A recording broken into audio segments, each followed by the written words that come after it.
Halo, selamat pagi adik-adik tunas remaja. Kita bersyukur karena kita senantiasa diberikan kesehatan yang baik oleh Tuhan, hingga pada hari ini kita dapat bersama-sama kembali beribadah kepada Tuhan. Mari adik-adik, sebelum kita masuk dalam ibadah, bersama-sama kita buka di dalam doa. Bapa kami yang di surga, kami ucap syukur dan terima kasih Tuhan, karena pada pagi hari ini Tuhan senantiasa memberikan kepada kami kesehatan yang baik, dan juga Tuhan senantiasa menyertai kami di dalam segala hal. Tuhan, sebentar lagi kami akan mendengarkan firman-Mu. Tuhan pimpin sertai agar kami memahami firman Tuhan yang disampaikan, dan kami yang mendengarkan dapat bersyukur dan melakukan firman Tuhan yang telah kami dengar. Terima kasih Tuhan, mohon pimpin pertolongan-Mu. Ucap syukur berdoa hanya dalam nama Tuhan Yesus Kristus. Amin. Adik-adik, mari pertama-tama kita buka di dalam Alkitab kita. Kita akan membacakan ayat firman Tuhan di dalam Efesus pasal 2 ayat 8 hingga 10. Mari kita buka bersama-sama. Sebab karena kasih karunia kamu diselamatkan oleh iman. Itu bukan hasil usahamu, tetapi pemberian Allah. Itu bukan hasil pekerjaanmu. Jangan ada orang yang memegahkan diri. Karena kita ini buatan Allah, diciptakan dalam Kristus Yesus untuk melakukan pekerjaan baik yang dipersiapkan Allah sebelumnya. Ia mau supaya kita hidup di dalamnya. Nah, adik-adik, hari ini tema firman Tuhan kita adalah apakah hubungan antara perbuatan baik dan keselamatan orang Kristen. Nah, untuk adik-adik ketahui, agama Kristen mungkin satu-satunya di dunia yang mengajarkan bahwa keselamatan manusia bukan berdasarkan perbuatan baik orang tersebut, tetapi oleh karena keselamatan itu dianugerahkan atau diberikan Allah kepada kita di dalam Kristus Yesus. Maka hanya di dalam kekristenan satu-satunya agama kita mengenal istilah juru selamat, yaitu suatu pribadi yang datang memberikan keselamatan. Adik-adik tidak akan menemukan dimanapun, di agama manapun, keyakinan manapun, ada yang mengajarkan tentang juru selamat. Ya, hanya di dalam kekristenan, dan juru selamat itu bernama Yesus Kristus. Nah, adik-adik, mengapa kakak tertarik untuk membahas hal ini? Karena ini ada satu inti pengajaran kekristenan yang sangat penting yang perlu adik-adik ketahui, bahwa keselamatan kita sebagai orang percaya di dalam Yesus Kristus bukan berdasarkan perbuatan baik kita, melainkan berdasarkan anugerah dari Allah kepada manusia. Nah, adik-adik, kakak mengambil sebuah contoh real di dalam kehidupan. Nah, Pak Akun melayani ada satu orang laki-laki ya, berumur 20-an ya. Dia menderita sebuah penyakit yang agak langka, yaitu dia menderita sebuah tumor ganas yang menggerogoti tulang punggungnya. Dan setiap hari tumor ini terus menggerogoti tubuhnya, dan dia bahkan sampai kehilangan beberapa ruas dalam tulang belakangnya. Dan pada saat ini kondisi orang tersebut terus menurun, dan dia semakin menuju pada keadaan kritis. Nah, adik-adik, jika kita tahu orang seperti ini, dan ketika dia meninggal dunia nanti, nah, apa yang terjadi pada orang tersebut? Apakah orang ini dapat diselamatkan? Jika dia percaya kepada Tuhan Yesus, apakah jika perbuatan baik memang menyelamatkan, apakah perbuatan baik dia cukup untuk menyelamatkan dirinya? Nah, adik-adik, ada satu kisah dalam Alkitab yang tentu adik-adik sudah tahu, yaitu kisah tentang penjahat yang disalibkan di kiri dan kanan Tuhan Yesus.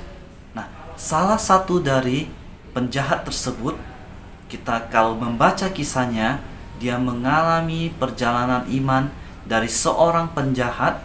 Akhirnya dia mengakui Yesus sebagai Raja atau sebagai Mesias, dan kemudian dia percaya bahwa Yesus akan bangkit dari kematian dan menyelamatkan dia.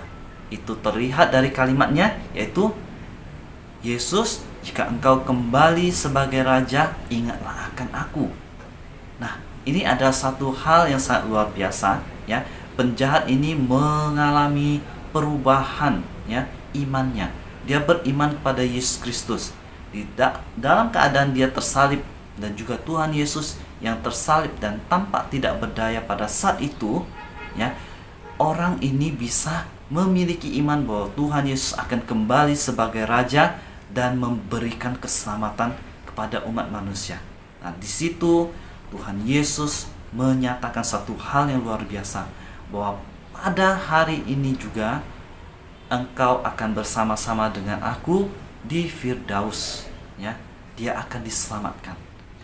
Adik-adik, jika kita berpikir kondisi penjahat ini ketika dia percaya kepada Tuhan Yesus, bagaimana dia mendapatkan kesempatan lagi untuk berbuat baik, sedangkan dia tersalib bersama Tuhan Yesus karena dia menerima hukuman akan kejahatannya di masa lalu, sehingga dia beberapa saat lagi pasti akan mati.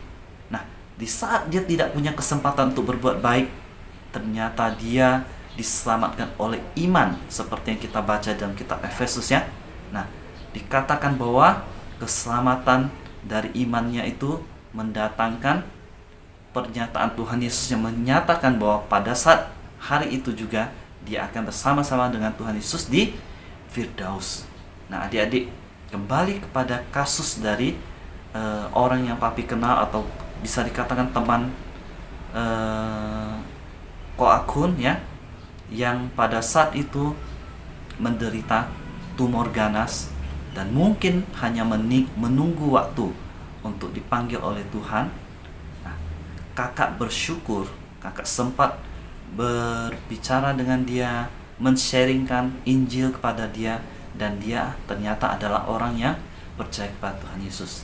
Di dunia ini mungkin dia menderita, tetapi pada saat nanti ketika dia dipanggil oleh Tuhan, dia akan menjadi orang yang terhitung sebagai orang yang diselamatkan oleh imannya kepada Tuhan Yesus. Karena Tuhan Yesus mengatakan bahwa semua orang yang percaya kepada Tuhan Yesus sebagai Tuhan dan Juru Selamat akan mendapatkan keselamatan. Adik-adik, ingatlah, keselamatan kita bukan berdasarkan perbuatan, tetapi berdasarkan iman kita kepada Tuhan Yesus. Jika kita hanya dapat berbuat baik, tetapi tidak memiliki iman kepada Tuhan Yesus, maka perbuatan baik kita tidak sempurna dan tidak akan bisa menyelamatkan kita. Tetapi sebagai orang Kristen, apakah kita perlu berbuat baik? Nah, di dalam Efesus pasal 10 dikatakan bahwa Tuhan menyediakan perbuatan baik untuk kita hidup di dalamnya. Artinya apa? Semua orang yang percaya kepada Tuhan Yesus harus menghasilkan buah, dan buah itu adalah semua kebaikan di dalam diri manusia. Kita harus menunjukkan kebaikan kita. Kita harus memiliki kesabaran, kita harus memiliki kasih, kita harus mengampuni orang yang bersalah pada kita dan sebagainya. Semua itu harus ada di dalam diri kita, karena kita harus menghasilkan buah dari keselamatan itu. Karena kita pun sudah terlebih dahulu diampuni oleh Tuhan, dan kita mau menghasilkan buah yang dapat dilihat oleh orang lain melalui perubahan hidup kita. Adik-adik, ingat, keselamatan orang Kristen bukan berdasarkan perbuatan, tetapi oleh imannya kepada Yesus Kristus. Tetapi jika kita memiliki kesempatan untuk berbuat baik, kita harus hidup di dalam kebaikan yang telah disediakan Allah kepada kita, seperti yang kita baca di dalam kitab Efesus dari ayat 1 pasal 1 ayat 8 hingga 10. Oke, adik-adik, ini adalah satu pengajaran yang penting tentang dasar iman Kristen. Kiranya adik-adik merenungkannya, mensyukurinya, dan menghidupinya. Oke, mari bersama-sama kita tutup di dalam doa. Bapa kami yang di surga, kami ucap syukur dan terima kasih Tuhan. Satu pelajaran yang sangat penting, kami boleh tahu bahwa Tuhan begitu mengasihi kami, sehingga Tuhan memberikan keselamatan melalui kematian-Mu untuk menebus dosa-dosa kami. Kami mengucap syukur Tuhan akan kasih-Mu kepada kami. Terima kasih Tuhan, kiranya adik-adik, tunas remaja boleh semakin bersyukur bahwa kami percaya pada Allah yang hidup, Allah yang betul-betul mengasihi kami, yang mau datang ke dunia untuk mati menebus dosa-dosa kami, sehingga kami layak mendapatkan surga. Terima kasih Tuhan, kami ucap syukur akan kasih-Mu kepada kami, dan kami mau hidup setia kepada Engkau. Terima kasih Tuhan, kami ucap syukur dan berdoa hanya dalam nama Tuhan Yesus Kristus. Amin. Oke adik-adik, demikian firman Tuhan. Sampai jumpa minggu depan. Tuhan Yesus memberkati.